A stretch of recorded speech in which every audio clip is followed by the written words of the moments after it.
और तभी हम देखते हैं लिच विज़र्ड किंग पर हमला करने में कामयाब हो जाता है और कहता है, आप बहुत स्लो हो, चाहे आप फ्यूचर को देख सकते हो पर आपकी भी इन सभी हमलों से बचने की एक लिमिट है। अब तक हमने देखा कैप्टन ओज़ेल अपनी पूरी ताकत से the eye of midnight sun के बेस में घुस जाते हैं और यहाँ कैप्टन मेरेलोना अपनी इतनी पावर से लड़ रही होती है कि आस्था और जोरा को तो लड़ने का मौका ही नहीं मिल रहा होता। पर तभी वहाँ पर थर्ड आई का मेंबर राया आ जाता है और तब हमें कैप्टन मेरेलोना और राया के बीच में बहुत तगड़ी बैटल देखने को मिलती है और यहाँ हम देखते हैं यूनो और उसकी टीम सेंटर तक पहुँचने वाली होती है। और अब आगे और यहाँ हमें ब्लैक बुल बेस का सीन दिखाया जाता है जहाँ ग्रे कह रही होती है कि हमने चाहे उन सभी लोगों को यहाँ से भगा दिया हो पर इस बीच हमारा पूरा बेस तबाह हो चुका है, तो हेनरी क्या तुम सच में इसे ठीक नहीं कर सकते? तब हेनरी कहता है, मेरा मैजिक अभी तक वापस नहीं आया है तो मैं कुछ नहीं कर सकता। और तब गोश अपने ट्रेजर को ढूंढ रहा होता है जिसके अंदर उसने अपनी बहन की चीजें रखी होती हैं। तब हेनरी कहता है, अब तक तो वो पूरी तरह से टूट भी चुका होगा।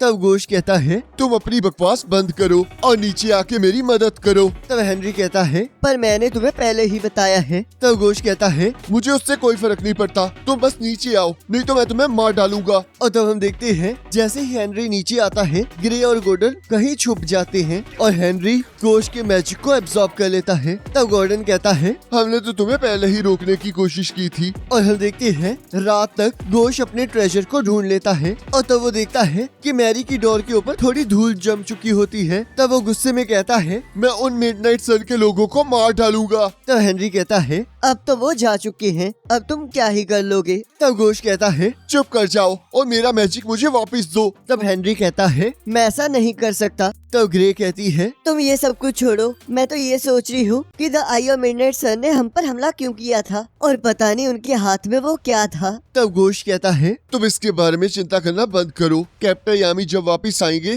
तो वो खुद देख लेंगे। पर मुझे ये समझ नहीं आ रहा कि आखिरकार उन्होंने ये क्यों कहा था कि हमें इस जगह को लुटेरों से बचाना है। क्या उन्हें पहले से पता था कि यहाँ पर हमला होने वाला है? और यहाँ हम देखते हैं कैप्टन यामी अभी भी कैप्टन विलियम का इंतजार कर रहे होते हैं। तब गोल्डन डॉन के कुछ मेंबर्स कह रहे होते हैं कि क्या ये इतनी देर से कैप्टन विलियम का इंतजार कर रहे हैं? पर इनकी शक्ल से तो ऐसा लग रहा है कि ये तो बहुत ज्यादा गुस्से में हैं। क्या हमें इन्हें बुलाना भी चाहिए? तब कैप्टन यामी उन्हें डराकर वहाँ से भेज देते हैं और तब गोल्डन डॉन के कुछ मेंबर्स कैप्टन यामी के लिए चाय लाते हैं और तब वो उन पर गुस्से से भड़क उठते हैं और कहते हैं, आखिरकार कब विलियम यहाँ आएगा? और तब वो कैप्टन यामी को दिलासा देने लगते हैं। तब कैप्टन यामी फिर से उन्हें डांटते हुए कहते हैं, मेरी राइड इस टाइम हॉस्पिटल में है तो मुझे यहाँ पर आने में बहुत मुश्किल हुई है और तुम्हारे उस वाइस कैप्टन ने ही उसकी ये हालत की है। फिनरल को अभी तक होश नहीं आया है और मैंने ये भी सुना है कि तुम्हारे वाइस कैप्टन से अभी भी क्वेश्चनिंग चल रही है। तो मेरे हिसाब से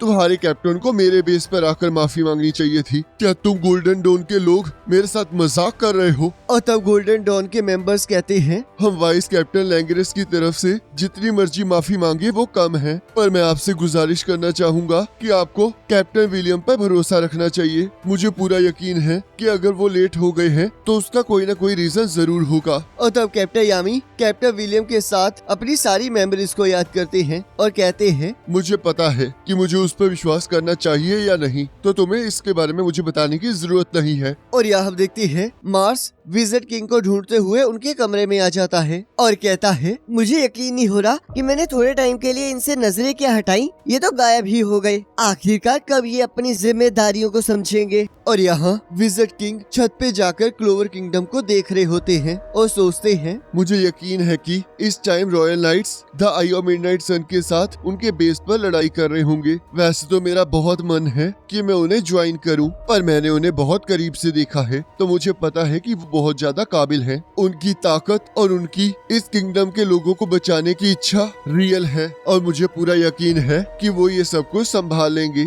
और वैसे भी अगर मैं यहाँ से चला गया तो मार्क्स मुझे नहीं छोड़ने वाला और मेरे पास इस टाइम पूरी करने के लिए एक और जिम्मेदारी है। और कहते हैं, ऐसा बहुत कम हुआ है कि तुम मुझसे कुछ डिस्कस करने आए हो, तो बताओ विलियम, आज यहाँ आने का क्या मोटिव है? तब कैप्टन विलियम कहते हैं, अपना टाइम निकालने के लिए थैंक यू। आपने कभी इस चीज पर ध्यान नहीं दिया कि मैं कैसा दिखता हूँ और आप वो पहले पर्सन थे जिन्होंने मेरी स्ट्रेंथ के अकॉर्डिंगली मुझे एक्नॉलेज किया और आप ही ने मेरे लिए फ्यूचर के सारे दरवाजे खोल दिए। मैं फोरसेकन रेल्म के एक छोटे से विलेज में पला बड़ा हूँ, जहाँ पर सभी लोग मुझे श्रापित बच्चा कहते थे। और चाहे मुझे एक नोबल फैमिली ने एक्सेप्ट कर लिया था, पर फिर भी लोग मेरे साथ अच्छा बिहेव नहीं करते थे। पर फिर आपने मेरे अंदर कुछ काबिलियत देखी और मेरी पावर्स को एक्नॉलेज करते हुए मुझे मैजिक नाइट्स में इनवाइट किया। और जब आपने मुझे ये मास्क दिया, तब मैंने कसम खा ली कि मैं अपनी ग्रीन वॉर को सिर्फ आपकी सेवा के लिए ही यूज करूंगा। और अब 11 साल बाद भी मुझे यही लगता है, और मुझे आज तक कोई ऐसा नहीं मिला जिसे मैं आप जैसी रिस्पेक्ट दे सकूं। और आपके इसी भरोसे की वजह से मैं कैप्टन बन गया और एक अल्टीमेट स्क्वाड बनाई,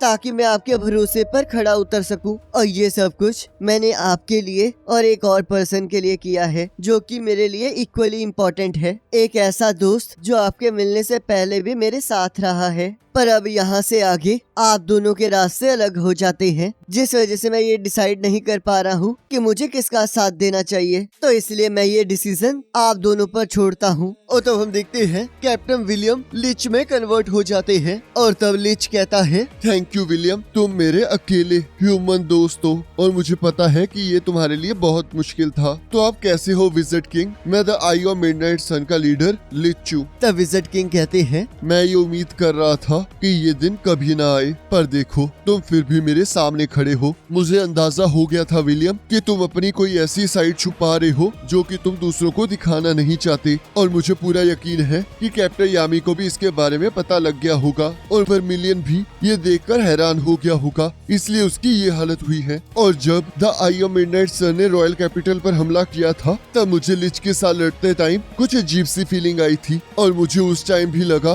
कि मैंने ये मैजिक पहले भी कहीं फील किया है। पर मैंने शक करना तब स्टार्ट किया जब मैंने उसका हाथ जख्मी कर दिया था। पर मैं फिर भी तुम पर शक नहीं कर पाया, क्योंकि मैं तुम पर बहुत ज्यादा विश्वास करता था। पर अब मुझे सच्चाई पता लग गई है, तुम और विलियम सेम नहीं हो, तुम बस एक ही बॉडी के अंदर 2 सोल्स हो। तो इसका मतलब विलियम ने हमें धोखा नहीं दिया है। तो मुझे बताओ कि तुम्हारे चेहरे से वो धब्बे कैसे हट गए? तब लिच कहता है, वो स्कार विलियम की माँ की साइड से था, और उसका मेरे साथ कोई लेना देना नहीं है, और मुझे ह्यूमन से बहुत ज्यादा नफरत है। पर विलियम सबसे डिफरेंट है, और शायद ये इसलिए भी है क्योंकि हम लोग सेम बॉडी के अंदर रहते हैं। पर चाहे वो ह्यूमन है, पर उसने मेरा गुस्सा, नाराजगी और नफरत को पूरी तरह से समझा है। और तब हमें फ्लैशबैक दिखाया जाता है, जहाँ लिच ह्यूमंस के साथ दोस्ती करने की बातें कर रहा होता है, और तब उसकी ह्यूमन वाइफ टैट्या भी इसी बात में उसका साथ दे रही होती है। तब लिच कहता है, अगर मैं उस टाइम उन ह्यूमन से ना मिला होता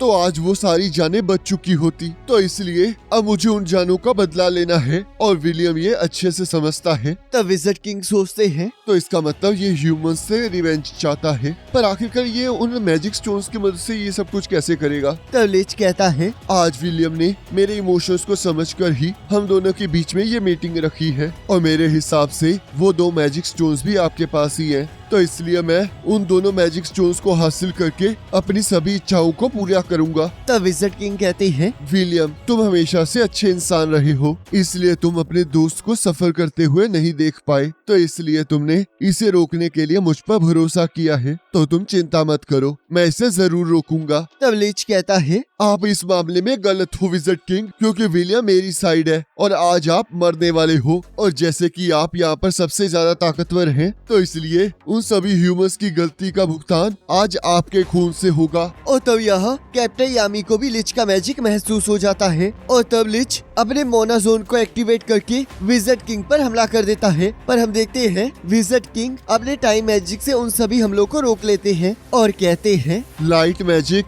चाहे सारे मैजिक एट्रीब्यूट से तेज हो, पर इसका मतलब ये नहीं है कि उसे रोका नहीं जा सकता। तब लिच कहता है, चाहे ये अभी के लिए पॉसिबल हो रहा हो, पर इसकी कोई ना कोई लिमिट जरूर होगी। और तब वो अपनी पूरी ताकत से विज़र्ड किंग पर हमला कर देता है। पर हम देखते हैं विज़र्ड किंग उसके हमलों को रोक रहे होते हैं, और तब लिच सोचता है, इस पर्सन का मैजिक टाइम के फ्लो को कंट्रोल करने का है। ये अपने मैजिक को यूज करके टाइम को रोक भी सकता है और तेज भी कर सकता है, और इनका एक अटैक बहुत ज्यादा खतरनाक हो सकता है। पर मुझे लगता है कि ये मेरी किस्मत है कि मैं लाइट मैजिक के साथ जन्मा हूँ, क्योंकि टाइम मैजिक को सिर्फ लाइट मैजिक ही अपोज कर सकती है। और तब वो विज़र्ड किंग पर अपने लाइट से बने चाबुक से हमला कर देता है, और उनकी लड़ाई के कारण वहाँ की सारी बिल्डिंग्स हिलने लगती है। और यहाँ हम देखते हैं लिच अपनी पूरी ताकत से विजिट किंग पर हमला कर रहा होता है, पर विजिट किंग पूरी स्पीड से उड़ते हुए उसके सारे हमलों को डॉज कर रहे होते हैं। और तब लिच भी उनसे लड़ने के लिए उड़ रहा होता है, पर हम देखते हैं वो फिर भी उन्हें नहीं छू पा रहा होता। तब लिच सोचता है ये मोनाजोन और टाइम एक्सेलरेशन को इकट्ठा यूज कर रहे हैं, जिससे कि वो फ्यूचर में देख रहे हैं कि मेरा अगला हमला क्या होगा, पर ये चीजें इन्हें ज्यादा देर तक बचा नहीं सकती। और तभी हम देखते हैं लिच विजिट किंग पर हमला करने में कामयाब हो जाता है और कहता है आप बहुत स्लो हो, चाहे आप फ्यूचर को देख सकते हो, पर आपकी भी इन सभी हमलों से बचने की एक लिमिट है और आपको इस तरह जख्मी हुए भी काफी टाइम हो चुका है। तब विजिट किंग कहते हैं तुमने सही कहा, मैंने चाहे बहुत सारे लोगों से लड़ाई की हो, पर मुझे अपना खून देखे हुए काफी टाइम हो गया। तब लिच कहता है लगता है आपके टाइम मैजिक की भी लिमिट है। तब विजिट किंग कहते हैं एक्चुअल में टाइम को मैं कंट्रोल नहीं कर सकता, मैं बस अपने अपोनेंट के टाइम को चुराता हूँ और जो टाइम मैं स्टोर करके रखता हूँ उसे मैं कभी भी यूज कर सकता हूँ। और तब हम देखते हैं विजिट किंग टाइम को रिवर्स करके अपने आप को हील कर लेते हैं और कहते हैं वैसे तो मेरा मैजिक दूसरों के फ्यूचर को स्टील करता है, पर एक विजिट किंग होने के नाते मैं एक ऐसा फ्यूचर बनाना चाहता हूँ जहाँ पर किसी तरह का कोई डिस्क्रिमिनेशन ना हो, और मैं तब तक नहीं मर सकता जब तक मैं इस फ्यूचर को पा नहीं लेता। तब लिच कहता है इस तरह का फ्यूचर ह्यूमंस के लिए पाना इम्पॉसिबल है। और तब वो विजिट किंग पर हमला कर देता है और सोचता है अब मैं आप पर इतनी ज्यादा तेजी से हमला करूंगा कि आपको अपनी पूरी ताकत यूज करनी पड़ेगी, जिससे कि आप ना ही मेरे पास पहुंच पाएंगे और ना ही मुझसे लड़ पाएंगे। और तब हम देखते हैं लिच जैसे ही विजिट किंग के पास पहुंचता है, हम देखते हैं विजिट किंग उसके हमले को रोककर उस पर दोबारा से वार कर देते हैं और कहते हैं मैंने तुम्हारा फ्यूचर पहले ही देख रखा है और उसके हिसाब से तुम मुझे कभी नहीं हरा पाओगे। और इसी के साथ एपिसोड खत्म हो जाता है। अब नेक्स्ट एपिसोड का लिंक आपके स्क्रीन पर आ रहा होगा, आप उस पर क्लिक करके अगले एपिसोड को देख सकते हो।